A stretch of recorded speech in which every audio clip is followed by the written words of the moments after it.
Welcome to another episode of From the Vault, where we grab the duster and vacuum and dive back into the Squiz Kids archive and dust off some of our favourite, most popular or most timely shortcuts. And today I've pulled from the shelf our shortcut on YouTube. And that's because it's super topical right now, what with all the teen social media ban stuff around, and more kids watching YouTube on a daily basis. Which reminds me, have you checked out Squiz Kids' YouTube channel? Give it a like and a subscribe while you're there. Now, this shortcut was recorded a couple of years back, so the numbers when we talk about uploads and views might be a little bit out of date, but the lesson in the shortcut remains the same. And that is for us all to be wary at all times when we're consuming online content. And to do as our friend Squizzy the Newshound tells us, and that's to stop, think, and check to make sure that we're not being tricked into believing stuff that's not real. So, without any further ado, grab your remote and press play, and let's find out about the history and mechanics of the world's most popular video streaming platform. Enjoy. This is a Squiz Kids podcast. Your fresh take on what's happening in the world around you.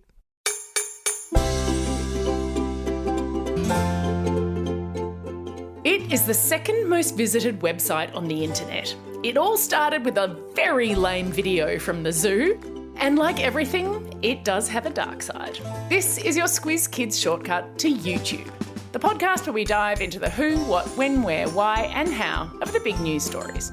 I'm Amanda Bauer. And I'm Bryce Corbett. Now, Bryce, I don't know about you, but on school holidays, my kids love to spend hours and hours on YouTube. Oh, yes. They watch videos about science, which I can't complain about. They watch people doing sports tricks. They learn how to play certain songs on their instruments. Nice. You name it. It's all basketball and Fortnite all the time at our house. Oh, yeah. Today, we'll take you through how YouTube came into being, who are some of the most famous YouTubers, and why you need to stop, think, and check when watching YouTube. Listen carefully. There's a squiz at the end. How?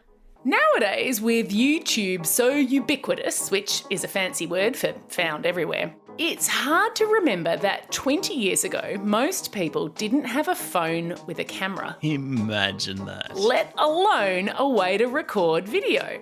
But as people started getting that video recording technology on their phones, which was around 2004, there were three young men sitting at a dinner party, and they were talking about how they wished there was an easy way to share the videos they were making on the internet. And so they started to build YouTube. The U refers to the fact that the videos would not be made by the company but by its users. And tube was a nod to old-fashioned TVs, which had a special tube inside to make them work. And in May 2005, the very first YouTube video was posted. It was 19 seconds long and it was called Me at the Zoo. It featured one of the founders, Jawed Karim, talking about elephants and their trunks. But Bryce, that makes it sound like it's some amazing scientific content. It is very lame. Basically, all he says is, they have really, really, really long trunks and that's cool. I'll stick a link to it in your episode notes. Be prepared to be extremely underwhelmed. Now, despite that pretty uninspiring start, in less than 6 months, YouTube had gotten millions of dollars of investment money. Yeah, and that's because YouTube just took off. So 4 months after that ridiculous elephant video, the site had its first video with 1 million views, a Nike ad featuring the Brazilian soccer player Ronaldinho. I'll put a link to that in your episode notes. My goodness, can that man play? He sure can. Then a year later, in 2006, Google paid, get this, $1.65 billion for the platform. Which is pretty incredible considering is. that YouTube had fewer than 100 employees. Google saw how big it could become and, of course, that Google could make money from YouTube by selling ads that would play before and during videos. 6 years later, in 2012, YouTube had its first video that got 1 billion views, Gangnam Style. Who could forget forget that? Yes, who could forget Gangnam Style? Okay, so 10 years after Gangnam Style, how big has YouTube gotten, Amanda? All right, Bryce, are you ready for these stats? Yep, I'm ready. I'm sitting down. Hit me. All right, so I did already say that YouTube is the second most visited website in the world after Google search. About 500 hours of video content is uploaded to YouTube every minute. Whoa! Oh my gosh. 2.5 billion people use YouTube at least once a month. That's a lot of people. And every month, people are watching 4 billion hours of video content on the platform. Oh my gosh, that is amazing. More than 300 videos have more than 1 billion views, Wow. including, and I am very sorry to bring this up and put it in your head. Please don't say it. Please don't say it. Baby Shark dance video. No! You said That it. was the first video to crack an astonishing 10 billion views. Gosh, that makes me sad. And last year, YouTube generated 44 billion Australian dollars in revenue. Wow, in 1 year, $44 billion. Unbelievable. That is big money. Now, is that why so many kids want to be YouTubers, Amanda? Well, probably. But the reality is that most people who make content on YouTube do not earn a living from their video views. You get paid somewhere between $3 and $5 for every 1,000 views. So you won't be able to put food on the table, let alone buy a fancy car, unless you're regularly getting hundreds of thousands of views. All right, so who are the YouTubers that are making millions of dollars and how are they getting that money? Who? All right, let's answer that second question first. How are these YouTubers getting their money? Now, of course, there's money to be made on YouTube by having the ads play before, during, and after your video. Yeah. But there is much more money to be made by finding sponsors for your content.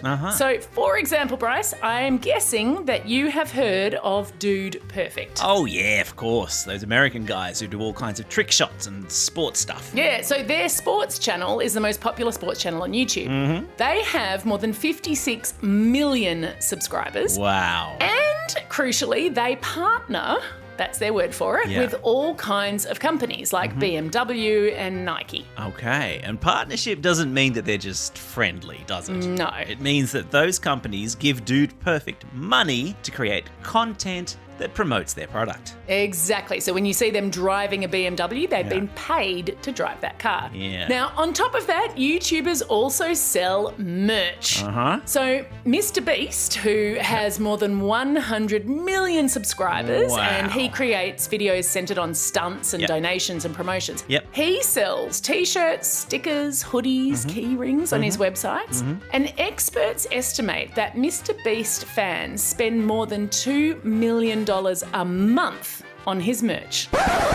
What? Unbelievable. No wonder he can do those stunts where he gives away a ton of money. He is making a ton of money. Yeah, indeed he is. Now, according to the Forbes financial magazine, Mr. Beast made more money than any other YouTuber last year. Right. 54 million American dollars. My goodness. Second on the list is the creator Unspeakable, who has 4 YouTube channels that mostly feature him playing video games. All right, yep. But it is numbers 3 and 4 on this richest YouTuber list that really blow my mind. Okay. Their combined age, Bryce, Yes. is 19. So there are 2 people whose combined age is 19 and they're on that rich list. Yep, number 3 and 4. Wow. I'm going to bet one of them is Ryan Kaji, right? The kid from Hawaii who does a ton of toy unboxing and reviews. You are exactly right.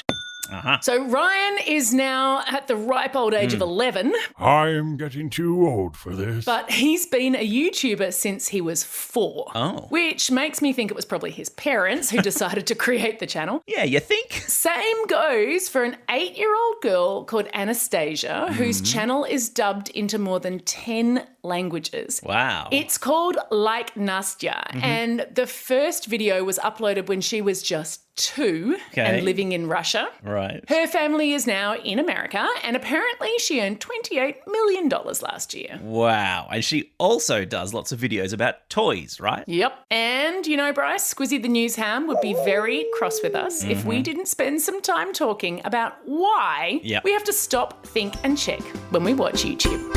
Why?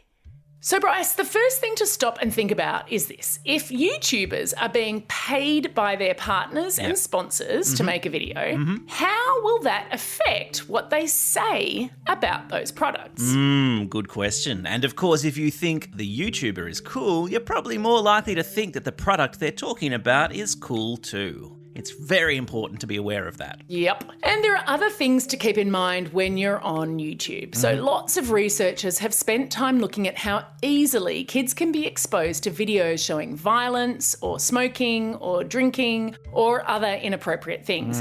You may not be searching for them when you go onto YouTube, but they could appear on the right-hand side of the video you're watching, you know, where all those other videos are. Yep. Or it could even be in the ads that play before your video. They could be inappropriate. Yeah, absolutely. Of course, there is a kid version of YouTube where the videos are run through computer programs to check for inappropriate content. Yeah, and that is good, but think back to what we said at the very beginning. If there are 500 hours of content being uploaded every minute, wow, it is pretty easy for stuff to slip through the cracks. Sure. So if you're ever uncomfortable or worried about what you're seeing on YouTube, you should check with an adult. Absolutely.